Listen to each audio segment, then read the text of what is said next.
This clip is brought to you by SaveWithConrad.com.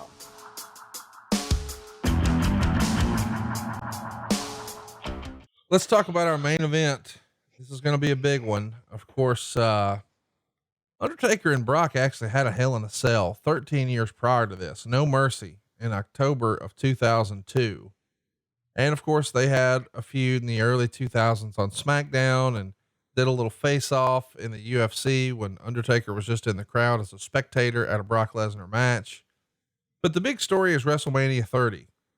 Brock Lesnar defeated The Undertaker and ended the streak. No one saw it coming. Fast forward to Battleground 2015. Brock is about to defeat Seth Rollins for the world title, but the lights go out and there's The Undertaker and he attacks Brock Lesnar. They have a vicious brawl on Raw that requires literally everyone to separate them. They have a rematch at SummerSlam. Undertaker beats Lesnar, but in controversial fashion. The timekeeper ringing the bell after seeing The Undertaker supposedly indicating submission, since the referee hadn't seen a submission, never stopped the match, and it continues. The confusion allowed Undertaker to surprise Lesnar with a low blow and trap him in the Hell's Gate submission hold, causing Lesnar to pass out and giving The Undertaker the win. So Undertaker wins at SummerSlam, but Brock had the win at WrestleMania. This is the rubber match, the trilogy, the blow off, and they get plenty of time. 18 minutes and 1 second. Lesnar gets the win. Meltzer would say that Lesnar looked enormous, but Undertaker physically didn't look in nearly as good a shape as he did for SummerSlam. There's dueling chants from the crowd for Suplex City and Undertaker. Nobody wants to boo either guy. I think they really see that this is a big time main event, and they recognize both of these guys are big stars. It's got super heat far beyond anything else on the show, according to Meltzer. And Lesnar's going to bleed very early after being thrown into a post, and they even open the door to let the doctor get in, and he starts wiping the blood off of Lesnar's face and head, and it's just going everywhere. Quite the spectacle here. They pull out all the stops. If you're going to watch one match from this show, you should watch this one. The idea here is they're even going to Lesnar's going to undo the canvas, remove some of the padding, and The Undertaker chokeslams him right on the boards underneath the ring. He's going to go for a pile driver, and Lesnar's going to kick out, use a low blow from the times that Undertaker has given him a low blow, but he hits the F5 on the exposed boards, and that's all she wrote. Undertaker is down for a long, long time, and the fans are there with him chanting, "Thank you, Taker." He gets a standing ovation, 4.25 stars. In hindsight, you had to wonder, was Undertaker thinking this might have been his last match? In this era, he wasn't working often, and whenever he had a big match like this, you maybe wondered, is this the last time we'll see him? This has got to be one of his finest performances on the last leg of his career. What'd you think watching this main event from 2015? Jaw on the ground, awestruck, respectful, almost remorseful that I knew his body was not in any condition to be putting it through what he did, but he's such a professional. He is such a showman. He has so much respect for the business. You know, Hell in the Cell with Brock Lesnar is a nightmare in anybody's book. You know, it's like somebody rings your doorbell, you think it's the UPS guy, you open the door and there's a giant alligator coming in your front door. It's horror at its peak. And they took their time, they upped the violence, they made it a Hell in the Cell, and what a Hell in the Cell should be every time. And if you can't produce that quality, don't have a Hell in the Cell. And if you don't have one for 2 or 3 years, fine. And, you know, it was one of those things that you knew Taker was hurting. He wasn't going to let anybody else know that. And those guys, you know, Brock Lesnar was a lot more qualified, savvy performer this time around than he was back in 2002, obviously, when he was first starting. And he was a lot more seasoned. His timing was better. He has a lot of respect for Taker. I know that. Taker respects Brock as well. And it was one of those that at the end of the night, it certainly paid dividends. Let's talk about the blood stoppage. Well, it's not a stoppage, but it wasn't part of the original plan. Meltzer would write, while Lesnar was bleeding badly, there was commotion at the gorilla position with Vince McMahon. Whether he was upset or putting on a show and acting upset for everyone else is a matter of conjecture, but he's the one who sent a doctor to the ring. The doctor was in there and tried to clean the blood off, but at one point Lesnar shoved the doctor. Neither Lesnar nor Undertaker were reprimanded or talked to by Vince McMahon or anyone about these incidents after the show. Lesnar had his cut taken care of and flew back home. Undertaker also flew home the next day. We're going to talk about the angle that happened after the match, but this whole blood situation, and Meltzer's not sure what to believe here.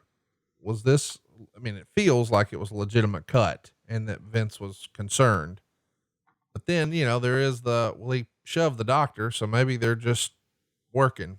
What say you? Well, combination of both.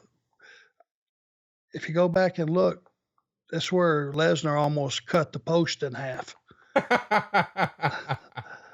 I would hope if there's any blood mixed in with the ice water that's in his veins, that you would have probably saw some of that, because man, he hit that post on the dead fly. No, no trying to protect himself, no hands up to block some of that. He just ran through the post, and he was split wide open and he was bleeding. And the shoving the doctor was just something he felt at the time. It's just part of his DNA makeup. If I would have been the doctor, that would have been plenty for me. I would have found the exit to the door. But no, he, once it was established, people are going to get split open. People get hurt in this business. People get injured. That's the one part that drives all of us that have wrestled night after night after night and gotten hurt and got split open, and, all these injuries. And, it's a rough way to make a living. And these guys, when you take it to the level they did, the fact that somebody got split open, it's really not surprising. It's quite the spectacle. Go out of your way to watch it. What you'll see is at the end of the show, after the noise has peaked, the lights go out, the Wyatts come out, they surround the Undertaker, then they all attack him. They hold him down while Braun Strowman throws knees, and Wyatt beats on him until they carry him out of the ring on their shoulders. It's a great angle. And the next night on Raw, Bray Wyatt would explain that he wanted to claim the Undertaker's soul and obtain its powers. Of course, Kane then tries to attack Wyatt, but gets ambushed and attacked by the Wyatt family. We know what's coming. It's going to be the Wyatts versus the Brothers of Destruction at Survivor Series. And yeah, it sucks that we saw Bray lose here, but you're programmed right away with Kane and the Undertaker. Maybe he'll be okay. The company would address this whole bleeding situation. I want to put a bow on that. Meltzer would write, WWE sent out a statement after the show basically saying the practice of blading is banned, but sometimes there are accidental cuts. And Meltzer says, what I can say with 100% certainty is that the blood was not an accident. The coincidence of Lesnar doing it in the exact same spot and coming up bloody in the exact same way as in WrestleMania was not coincidental. Whether he hit the post and opened up his head or he cut himself, it was his intent to get blood. The idea that he took his right glove off and drilled the Undertaker meant the same thing. The question there is that typically when someone is looking to get hardway juice, a practice that went out of vogue in wrestling decades ago, the idea was short punches to the eyebrow where the skin and bone make it easiest to open up. The Undertaker bled from the forehead, the same spot where wrestlers would normally cut themselves. Listen, this is a little silly to me, and I can't believe we're even having this type of conversation. And I'm sure it makes you as an old school guy very uncomfortable, but God Almighty, if I had to choose between taking real punches to the head to bleed or just doing it the quote unquote old fashioned way, that's a no brainer. One could legitimately cause real injury and damage and repercussions. And once upon a time in the business, it was, Thursday. Tell me what you think about this hard way on I don't get it. Hard way on purpose. What? Well, I'll put it to you as somebody that knows. He didn't have the option Of old fashioned. Yeah. of the old way. Okay. Yeah. That got Dave Batista a huge fine. I think 50 grand or something. Ask him about that. And the reality is this: back in the day when we were performing magic and we were making everyone wonder if what they were seeing was real. Are these guys really pissed at each other? I know it's a show, but are they pissed? Hard way was one way that you convinced the audience, yeah, they're having a hell of a fight. And just like techniques, you can ask any boxer out there, hey, if you just solely want to knock a guy's eye shut, how would you do it? And I'm sure he could tell you. Uh, the reality is there's a sharp bone that it circles your orbital bone, that if you hit somebody really hard, the skin, you can feel it yourself, feel your eyebrow underneath. There's a sharp bone right there. And if you hit in a downward motion, it will split somebody's eye.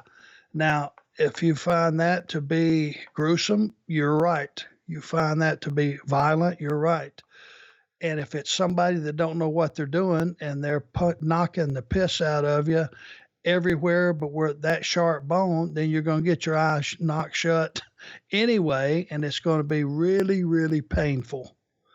But it is a way of producing the gore that is necessary in some matches, and it is a hard way, and that's why it's called a hard way, because it hurts, and you have to be a professional at it to be successful at getting it done without doing potentially a lot of damage. I mean, that's the eye area. Do I need to say any more? No. What a show. Go out of your way to watch this one. I think it's one of the more, listen, I understand as time goes on, people always want to gravitate and talk about Royal Rumbles and Summer Slams and WrestleManias. But my goodness, Hell in a Cell 2015 was one hell of a show, especially this main event. Jeremy wants to know, why do you think the company didn't turn Roman heel way sooner? He's a heel now, and I absolutely love it. It's getting positive reactions. Do you think they see it now and maybe wish they'd done it sooner? Can I backtrack and just have one comment on the main event of the Hell in a Cell? Oh, please do. Before we move forward, because, I catch myself, coming across as a bitter Monday morning quarterback and, having negative comments. I do not want the WWE to not be successful. And on that given night, they did something that Vince for years and years was famous for. They came out of that pay-per-view with a huge victory for Brock Lesnar and a brand new angle for Bray Wyatt and the Wyatts and the Undertaker. So they came out of that with a brand new angle, and the company-wise, they were stronger than when they went in. It was a grand slam, I thought, that show. All the talent, everyone that produced it, everybody in the truck did an incredible job. And that was one of those shows that if you want to hold up and have your banners and streamers and confetti fall and go, this is what they do, that would be a good show. I don't want to come across as some bitter guy that has a vendetta. I do not. We get caught up in Monday morning quarterbacking a lot of things. I just want everyone to be certain. I want to see every wrestling company, independent and all the way to the top, flourish and do well and provide jobs for a lot of people that want to make a living in this wonderful industry. And I want the fans to have all kind of options that they can either choose to look at or not. And I just wanted to finish with that. Kudos to everybody. That was a great effort. Really a remarkable show.